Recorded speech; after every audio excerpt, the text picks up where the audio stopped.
Kaya hinayaan ni Manang Aimee na mangyari ang dapat mangyari bago siya rumeskyo, to gain more confidence and sympathy from the people. Because confident si Manang Aimee. What happened to Pangulong Duterte? Hindi po kami kontra. Bakit? Kung hindi inilabas si Pangulong Duterte dito sa bansa natin, nalaman ba ng buong mundo kung anong nangyayari sa bansa natin? Iglesia ni Cristo, 5 million on the streets. And Quirino Grandstand, sila po ang mismong nag-admit. Wala pong nangyari. Tuloy ang ginagawa. Okay, admitted yan ha. I-broadcast po, stated yan. Now, what is next? Duterte, halos buong Pilipinas. Nagpahayag ng pagkontra sa mga ginagawa ng ating administrasyon ngayon. Pangatlo, buong mundo.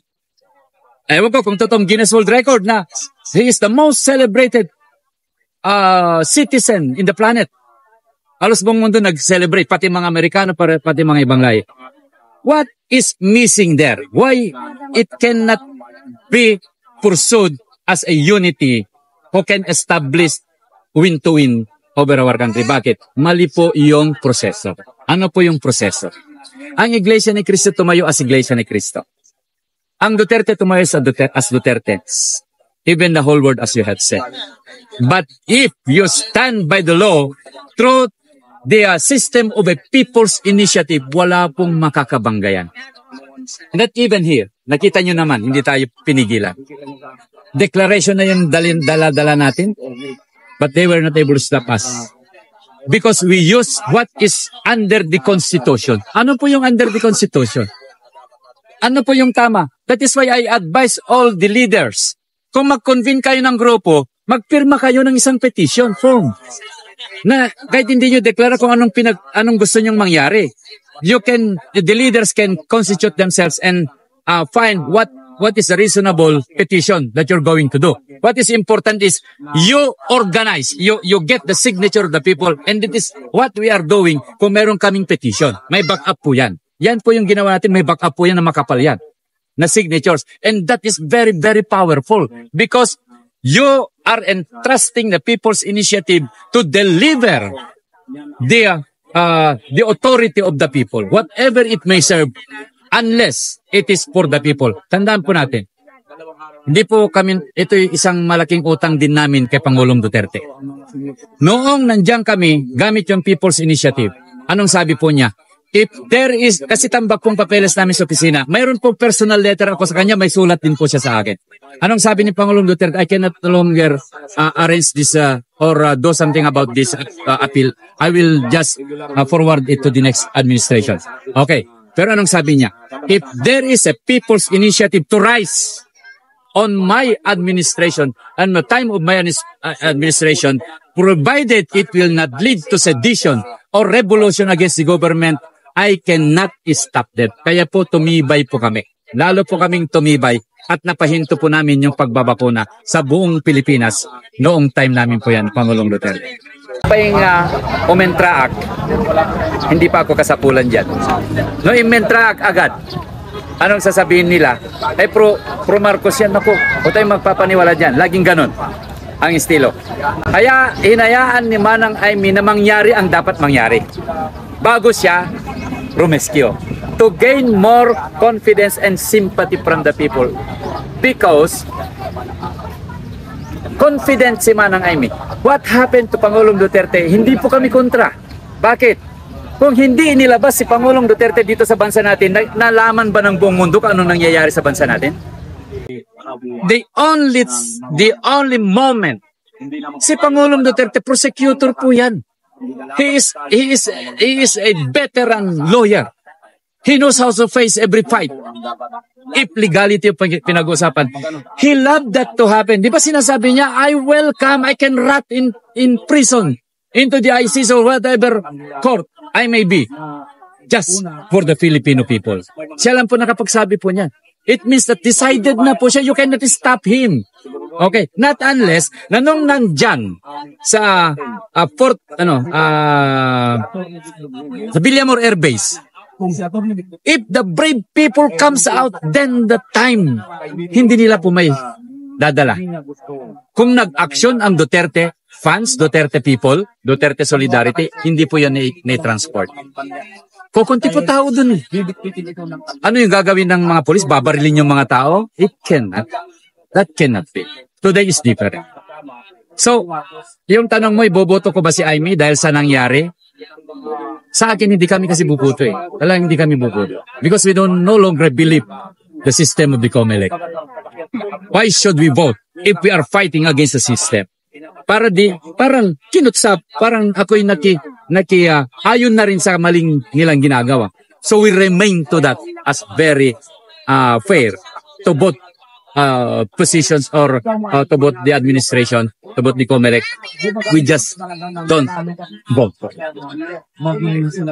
So ito sir, Now yung sordong aklan DJ saludsod mo na lang.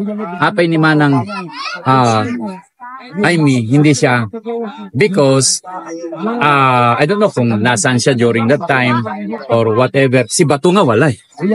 Si Bato nga nakasama nila sa Hong Kong. Nasaan siya? Anong sabi niya? hindi siya nakasama sir. Hindi. Pero ang sabi niya, nandiyon kami sa malayo, walang signal. Paano ko malalaman nangyayari? Di ba? Yun ang ano niya. So how much more tumanang Amy na biglang i-entra sa eksena? But he can call the president. But the problem is, he is disconnected from the president. He is disconnected from his brother. Sinong tatanggap ng call? Si Manang Lisa? Anong sasabihin ni Manang Lisa? Hindi niya sasagutin yun. Huwag kang makialam. Ganoon lang yun. So, it is all about political ambition. Bakit? They have to extract the Duterte family. Because yun po yung banta ng kalinisan ng bansa natin. Ito sir, kumbaga parang reaction niya lang. Si PRRD, di ba nasa dahil nasa kulungan na siya. Ang sabi niya, the time will a day will come for reckoning. Parang darating ang araw ng pagtutos, parang gano'n. Para sa inyo sir, bakit kaya niya nasabi yun? Nasa dahig na siya. Because you know the law. You know that he can win. He's very 100% he can win. Ang pinapanalangin na natin yung health niya.